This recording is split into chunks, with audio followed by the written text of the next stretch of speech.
Welcome into Bucs Insider, coming to you from the Bucs studio, presented by Ticketmaster. Casey Phillips here with senior writer and editor Scott Smith. And around the bye week, this is when people take a little bit of time. So Bree will be back with us next week.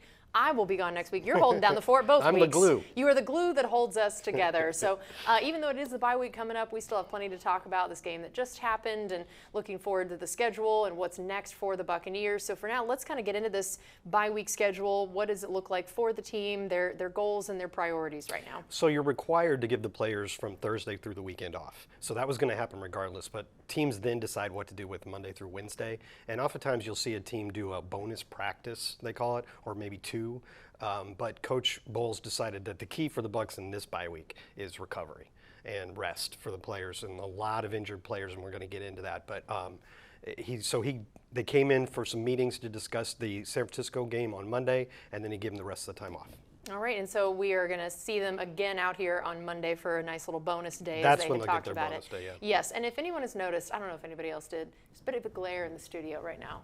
It's not off of just how pale Scott and I are. I know that might be part of it typically. It is off the Super Bowl ring. Tell me what made you decide. I mean, frankly, a lot of people I think probably would be rocking this every single day. I wear this all the time. What are you yeah, talking all about? the time. Like, you sleep in it, you shower in it, everything. Tell me what made you decide to wear this today. Well, the truth is I got it out yesterday when I was going to school for a Great American Teaching thing because I knew the kids would love it, and I let them pass it around and put it on. And which risky move, I might say. It was a little, I got a little nervous when I lost sight of it from time to time, but especially after I found out how much it was worth. It's like someone's going to slip it in their pocket. Some parent out there is like, why didn't my kids do this? But this? then I started thinking, okay, we won this Super Bowl for this ring in 2020. Mm-hmm. Do you recall what happened after the bye week in 2020? A lot of wins is what happened. And no losses. Yep. The Buccaneers won every single game after the bye week through the playoffs, 8 in a row, to get to the Super Bowl and win the Super Bowl. So I'm like, come on, this has to be good luck. It's an omen, right? Because the Buccaneers are going to come out of their bye week. They're going to have 7 more games. They probably need to win most of them in order to make the playoffs. So I'm doing this for you, Bucs fans. I like that. We're willing 2020 into existence again. All right, so now we wanted to look back a little bit at that 49ers game and talk about a few different things. I feel like I had really wanted to talk about the offensive line because, they're always the unsung heroes, right? And we've talked a lot about the run game itself, but typically we've been talking about Bucky, Rashad, Sean Tucker, those different guys. But I just really wanted to shout out this Bucs offensive line. So here's a few stats I found that I thought were really exciting. The first one that I thought was amazing, they have the lowest QB pressure rate in the NFL. That's pretty amazing already. So separate even from the run game, they're doing pretty well on that. They've got the 4th longest time to throw or time to sack in the NFL, the 5th highest yards per carry, and the 7th most yards before contact. That's a big one. That's a huge one. And then they're the only team in the NFL with 2 tackles, Phillips and Goedeke, that have not allowed a QB hit this season. Nice. So I especially also even just wanted to shout out Luke Goedeke because it just so happened that he was on our show this week, the one I have with Cam Brate. So if you have not watched that, it is on the Buccaneers YouTube, and it is ridiculous because he is hilarious. Cam is hilarious. Their relationship is so funny because Cam was still here when Luke was a rookie. Okay. Luke basically was like, he just made fun of me all year. So they have a very funny dynamic. You definitely should watch that whole show. He mentioned that this is the tightest knit offensive line he's ever been a part of going back through college, although maybe this doesn't date back as long as you would think because he actually started as a tight end. But he was still saying that his years in the NFL, going back to college, that this is just a group that is so tight-knit. They all are friends. They all really like each other. And I thought that's a huge part of it. Of all the position groups, they always say this is the one where chemistry matters more than anything. Yeah. And we're seeing it in these results. And then also in my show with Todd Bowles earlier this week, I asked him to give me, the bye week, you kind of use it as like a State of the Union time occasionally to ask, well, to this point, who's your most improved? Who's your MVP? Kind of looking back at the chunk of the season so far. So I asked him to give me a most improved player on each side of the ball. And I wanted you guys to hear his answer. Offensively, I really think Goedeke is having a heck of a season. He had a good year last year. I think since he came back from injury, he's been on point. He's one of our best players. I think he's one of the best right tackles in the league. I think it goes unnoticed or unsung, but he's having a heck of a season. So I just feel like it's so great to hear that Coach really has been like, man, Luke is this guy that has really improved. He's been amazing. And I just wanted to shout out Luke too because we talked about he started as a tight end in college. He wasn't recruited out of high school, then ends up a tight end, then finally moves to offensive line and has to gain all this weight and learn all these new things, then comes to the NFL, and we're going to make him not only transition to the NFL, but then, let's do guard. And then he talked about really it wasn't even just the tackle to guard thing. It was the right to left side and how hard that was. And then now putting him back out there at his original position. That's a lot for anyone to handle, and I just think he's handled it so well and is playing at such a great level at this point after facing some pretty stiff competition out there at a lot of those different defensive end or outside linebacker spots. And to see these stats that our offensive line has, I just felt like this was a good time to really shout out those guys at this point. Yeah, and especially shout out to Luke because and to the Buccaneers scouts because they found him in Eastern Michigan, and like you said, they thought he was going to be a guard, and to take a second-round pick and end up with a really good tackle. Yeah. They got more out of that pick than they ever could have. That's a really great point of the value of what you imagine of where you would pick a guard versus a tackle, and that to get one of the top now tackles in the league by some of these stats in the second round. And I think he really, I've heard it from other sources. I think he really has played extremely well this year, and it was when he got a chance to play tackle the first time. It was that game that didn't matter against Atlanta at the end of his rookie season, and he did pretty well. But you still didn't know until you let him play there full time. And for the past 2 seasons, he's just, because the idea was, okay, he's going back to his natural position. But there's a lot of right tackles in college who never make it in the NFL, and just because he's used to that position doesn't mean he's good enough to play it in the NFL. The fact that he is a really good turnout for the Buccaneers. Yeah. And I ran across a stat kind of related to the ones you have there about Luke. He missed those 4 games due to the concussion. Since he's been back, so weeks 6 through 10, the Buccaneers have allowed a 21.2% quarterback pressure rate, which is the best in the league. Yep. I mean, you said it's been good all year, but it's been particularly good since he has come back. Yeah, that's very true. And, as we're discussing the offensive line and, of course, their success in the run game, let's talk a little bit about especially Bucky. And we heard they're great at the yards before contact, which is great. But man, talk about a guy that's good after that. Well, I think that goes together because we've seen from a couple times that Bucky has ran into some trouble in the backfield and made some moves to at least get back to line of scrimmage. But what works best is when he's given a little bit of a crease and he gets to the open, he gets into a lane and there's a defender waiting for him because he's extremely good, and it's a matter of pride for him at not being caught by that first guy. So he makes the first defender miss a lot, which is why he gets these 10, 14, 15-yard runs. And in this last game, he forced 5 missed tackles, which got him up to, I think, 40 for the season. He's like top 5 in the league in missed tackles forced. Wow. So he getting him that space before he's touched allows him to get going and get some of these moves into play. Yeah, it's been pretty incredible to watch. He's very fun to watch, and I think it's so great to see that they have these different running backs that have such different skill sets and really open up the playbook when you've been without Mike and Chris, to have not just running backs that are good, but that have different things that can continue to let Liam Cohen do different stuff. Right. And they're all fitting together really well. And Rashad White is producing very well. And altogether, the Buccaneers have their best rushing attack since 2015. I mean, we've been waiting for a long time for this type of top 10 rushing attack. And Liam said that was going to be an emphasis, Liam Cohen, and he's definitely made it work. And the offensive line, as you talked about at length, for good reason, is where it all starts. And they really have improved as the season has come along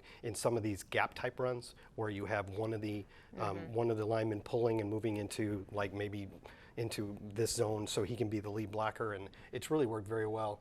And again, like the note says here, we've been getting over 100 yards rushing almost every game this season, and that's a big, big difference. And then also, I know we wanted to talk a little bit about the defense from this last game, and of course, one of the storylines lately is the fact that you're having to play these very young, inexperienced cornerbacks a lot more than you anticipated that you would need to. That I think a lot of times we forget even that Bryce Hall got hurt before the season even started, that was going to be your number 3 guy who was veteran, experienced. And he was playing well in the preseason, He was. too. He looked really great. And then Jamel goes down onto IR, which we can talk later about, hopefully, when he's able to come back. And then you've had Zion recently had to have a hamstring issue. And so now all of a sudden you've got Funderburk and Hayes out there, 2 guys who have played very little in this league. And I just wanted to hear your thoughts on what we've seen from them and just kind of what that has meant to what this defense dials up the way it's structured. Yeah, well, Todd Bowles has had, I think he's felt forced to play a lot more zone and softer coverages because he just doesn't want to overexpose these guys. And you saw there, Josh Hayes has made some good plays, but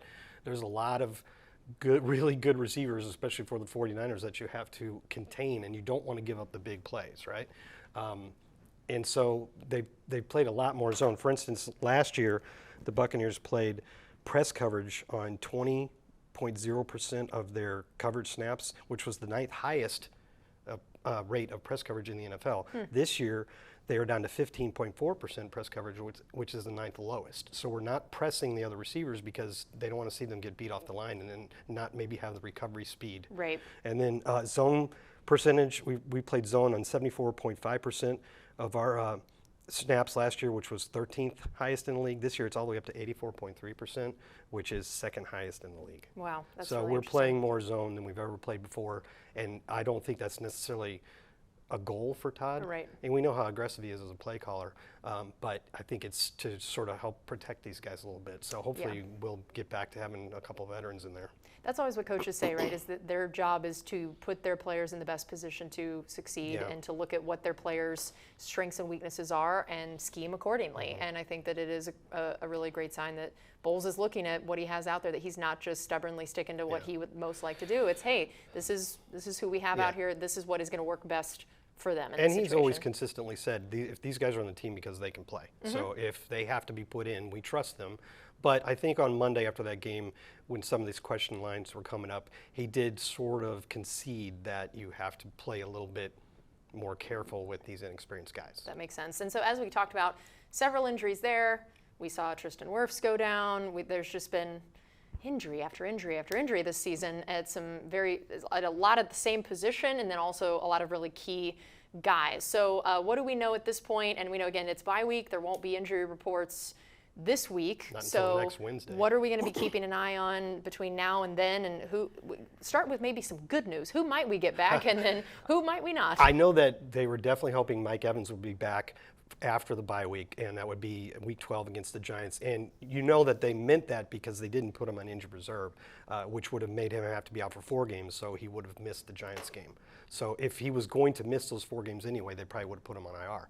But they didn't, and then before the San Francisco game, I know Mike was talking to ESPN and saying it really killed him not to be going out there this week, and he thought he was maybe close, but he really thought he had a good chance. So I think we're probably most encouraged or optimistic about Mike coming back. I think it's still a question mark about Jamel Dean, who is on IR but has missed 4 games, so he could be activated for the Giants game if he's ready to go. And then Tristan, you saw the note up there on the screen.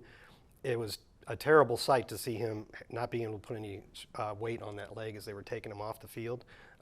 Which also, I don't want to be part of the crew that has to try to carry Tristan off the field. There were 2 guys. I think it would take more than that personally. If I was one of the 2, at least it wasn't Vita. it'd be good. That's true.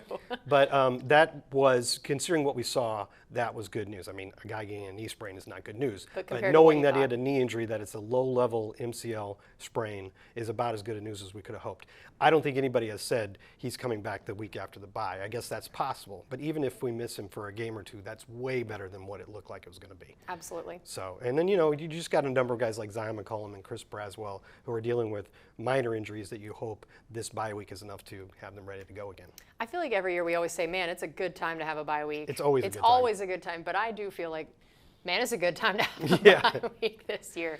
All right, let's get into our trivia question for this show. No Bree here. No Bree here to read it, so it's all on you. Tell me our trivia question. All right. Mike Evans became the Buccaneers' all-time leading scorer earlier this season. See, he doesn't even have to be playing, and I'm still doing trivia about him. Yep. Surpassing kicker Martin Gramatica, who are the only other 2 non-kickers to currently be the all-time leading scorers for an NFL franchise. Do you know this one? I know this one. It's the first time. Good I've deal. immediately. So definitely you haven't known it. looked, huh? I haven't looked. I swear. Okay. I haven't looked, but it's because I read this stat many times When he broke. it. Yeah, I was wondering. I used it on a few of my shows that week, so it got burned into the old noggin there. I would so. imagine that a lot of our watchers probably heard it at one point too. I'm just wondering how many. Well, I can tell you, anybody that listened to a couple of my shows heard it. So this is. We're testing. So, every now and then I got to do one that people can actually get, right? Well, now you're making me feel less cool that I got this. Don't take away from me knowing one. All right, so how about milestones that we're going to be keeping an eye on after the bye week? Well, it's more like what we've done so far. Like Rachaad White, he's got 8 rushing touchdowns and 9 receiving touchdowns now in his career, and then that joins 8 other guys who have done that in their first 3 seasons, and it's a pretty good list. Reggie Bush, he was very good. Austin Eckler still did good. Kareem Hunt, David Johnson, Alvin Kamara, Christian McCaffrey, saw him recently. Debo Samuel, saw him, and Brian Westbrook, who that's way back from the 90s, but it's a really good player. Yeah. Rashad is tied for second already among running backs in Bucs history with those 9 receiving touchdowns with Warwick Dunn and James Wilder, correct. Yes. Look, You're I'm on a roll. fire. Wow. I'm on fire today. And then the only one, fans could probably guess, the only running back with more receiving touchdowns is? In Bucs history, the only one more? Think about a guy with a lot of touchdowns, like second only to Mike Evans. Oh, Chris Godwin. I was still thinking, oh, wait, what? No. Running backs. Oh, running backs. Okay, that's why I got confused. Mike Allstott. Oh, yeah. Should have gone with that. Ring of Honor member. He's always, Mike Evans over. and Mike Allstott are always good guesses. You had to end my roll.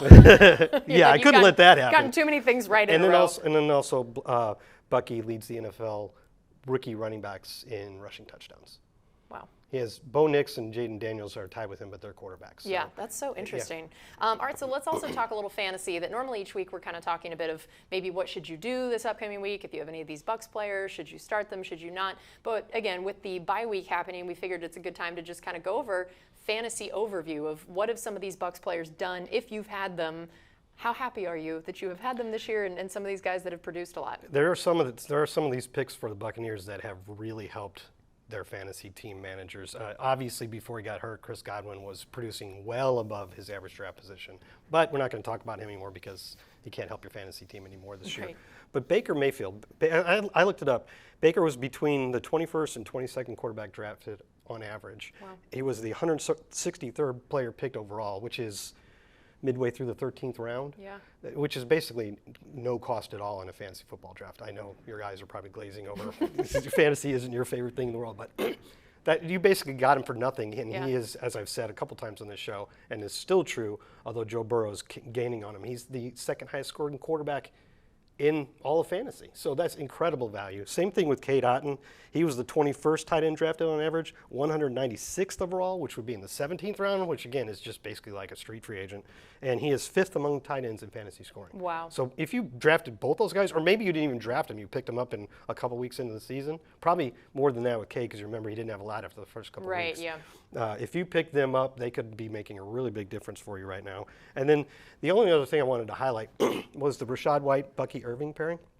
They're actually back-to-back in the rankings right now, 22nd and 23rd among running backs in fantasy scoring, which is underscores why it's difficult if you're a fantasy player to work with the Bucs backfield this year, because there's just splitting everything so much. So if you put those two guys together, they would be the highest scoring running back in fantasy in the league. But of course, that's not how it works. Right. But if you recall, last year, Rachaad White was 4th among all running backs because he was getting all the volume. Yeah. And so even though his yards per carry wasn't real high, he was getting a lot of yards from scrimmage and scoring enough touchdowns to be one of the best running backs in fantasy. And now, if you have either or both those guys, it's really kind of difficult to work with them and know when to start them.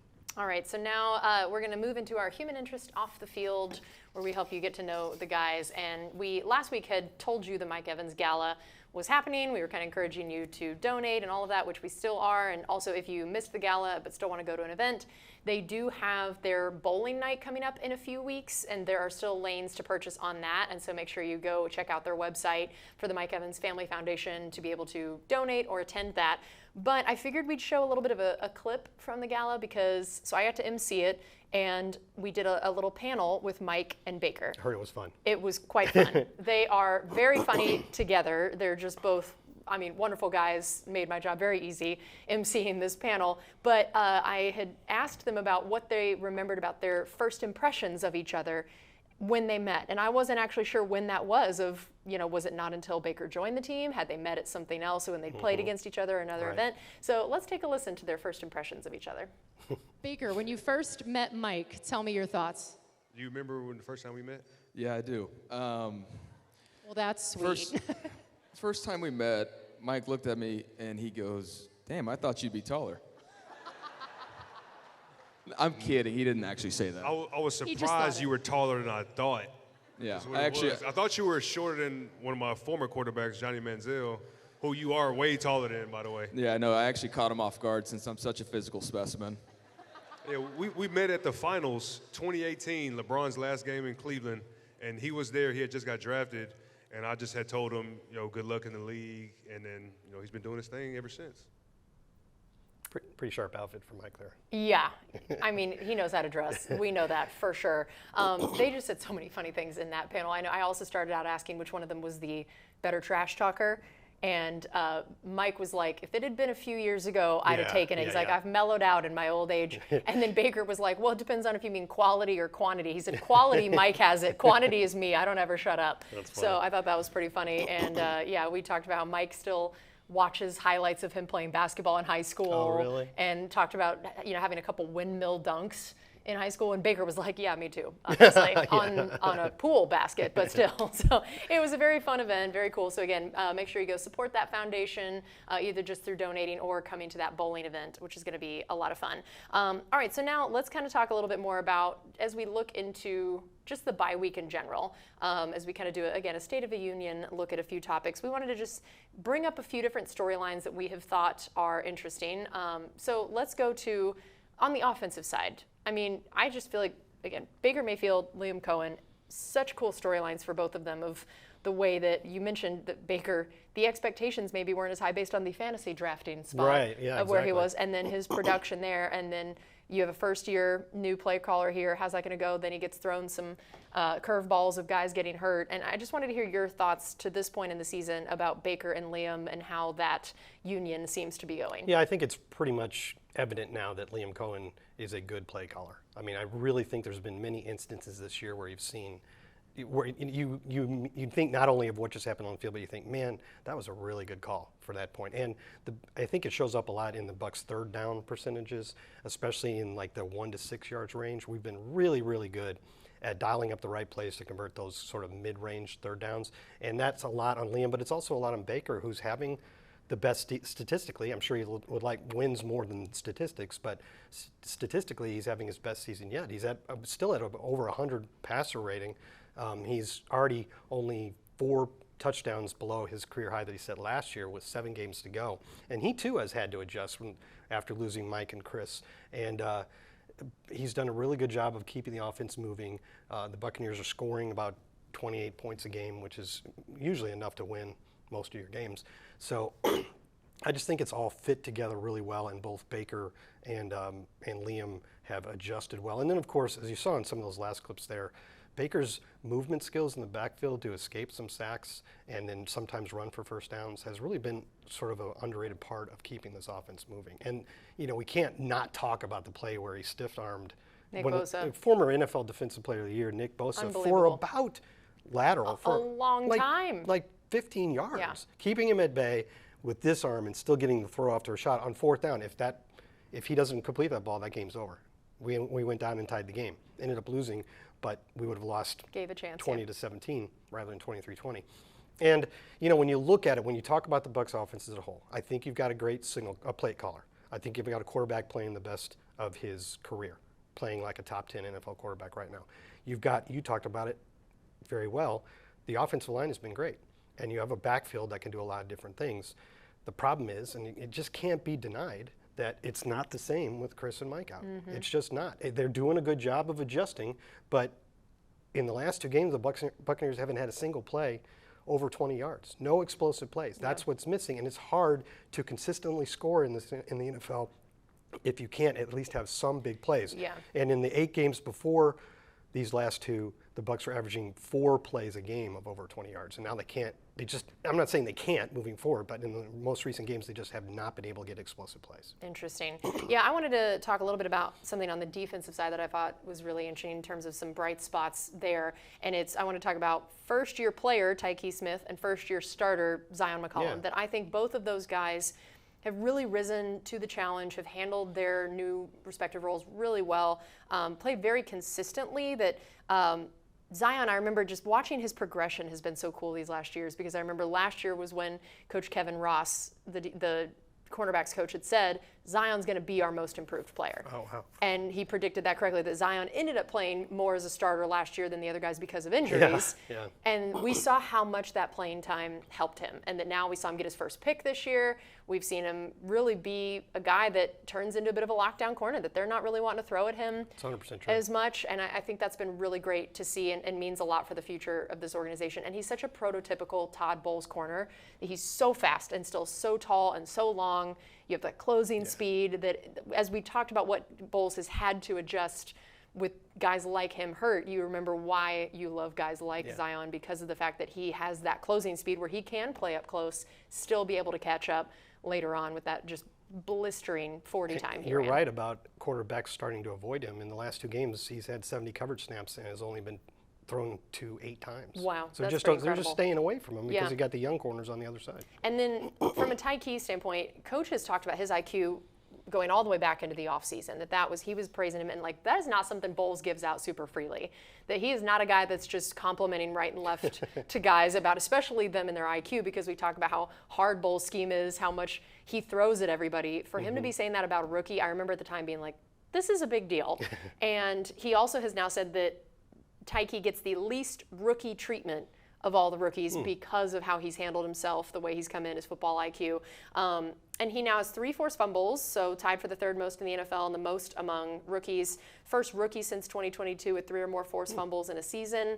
First rookie since the Falcons cornerback A.J. Terrell in 2020 with at least 3 forced fumbles and an interception in a season. So Nice. we have seen him making some of those splash plays Yeah. that have largely not been coming as often as the defense would like in terms of just sheer numbers of what you want from a turnover perspective. I don't think they're where they want to be this season, but Tyke has really done a great job of producing a lot of those. And I also when I asked that question of Todd Bowles this week of the most improved on either side of the ball, and he had said Luke Goedeke for the offense, he said Tyke Smith for the defense, and I figured we could listen to what he said about him. Defensively, he didn't play in this game, but Tyke Smith has probably had the best season over there so far, and he's had a heck of a year for us. And he sets the edge. He gets the ball out. He causes turnovers. He's a very good tackler for us, and he's a very heady football player. You talked a lot about his forced fumbles, and I really think it's not. I think it's a repeatable skill. I think the way Levante David has always been specifically good at that, I think Tyke's the same way. Yeah, I agree. And we're going to see a lot of those. They're not fluky. They're not fluky at Yeah, all. no, I completely agree. All right, so let's look ahead to the remaining part of the season and look at our schedule, kind of what we know the Bucs will need to do and how attainable it is to still be looking at things like the division, like playoffs, what that could look like with what we have remaining left. Okay, so there'll be 7 weeks, and for the Bucs, 7 games left as they come out of the bye, or right now, because Atlanta is playing this weekend. They are 2 games back of Atlanta in the standings, but it's functionally 3 in the NFC South standings because they have the head-to-head tiebreaker. So you would have to finish a game ahead of Atlanta unless you end up in some unlikely 3-way tie, and there's different tiebreakers. Most likely, you're going to have to pick up 3 games over Atlanta in the next 7 weeks in order to win our 4th straight division title. Overall, in the NFC standings, the Buccaneers are currently 12th, and they are 2.5 back of the last wild card spot. So that's still a lot to make up, but there's a lot of teams there, and there's a lot of opportunity if the Buccaneers can win, say, 6 of their last 7, something like that. And when it comes to that, every NFL, and I think Todd Bowles said this the other day, every NFL game is hard. Every team out there has good players, and you've seen Carolina win their last 2 games after losing the first 7, right? Yeah. So you can't take anybody lightly, but just simply by the numbers, it's a true fact that if you take strength of schedule based on this year's results so far, the Buccaneers have the lowest strength of schedule. That's the combined record of all the opponents they have left to face. Right, yeah. So by the way their upcoming opponents have played so far, Yes. the Buccaneers have the lowest strength of schedule, which sounds like some pretty good opportunities out there, but of course, There's you no have to take givens, every game. there's no easy Yeah. games. Yeah, absolutely. All right, it is time to reveal our answer to the trivia question. Can I do You it? please do. Jerry Rice and Emmitt Smith, For which teams? the 49ers and the Cowboys. Come on now. Come on now. You know a little bit about the Cowboys. I know a little bit about that. Yeah, I was going to say little Yep. baby Casey was watching Emmitt Smith. That's good company to be in. Yeah, that's Jerry not Rice and that's Emmitt not Smith. too shabby. That's incredible. It really is amazing to think about that, of how few non-kickers, like for there to only be 3 in the history of the NFL, and for us to have one, that's incredible. Yeah, yeah. That's pretty cool. I love that. I think he'll end up in the same Hall of Fame as those other two. He should, dang it. I mean, we he would will. pound the table. Don't It worry. better be a first ballot, immediate. That would be nice. Ushering in. That's how I feel. All right, that's going to do it for us on this edition of Bucs Insider. We hope everyone enjoys the bye week, and we will see you next time.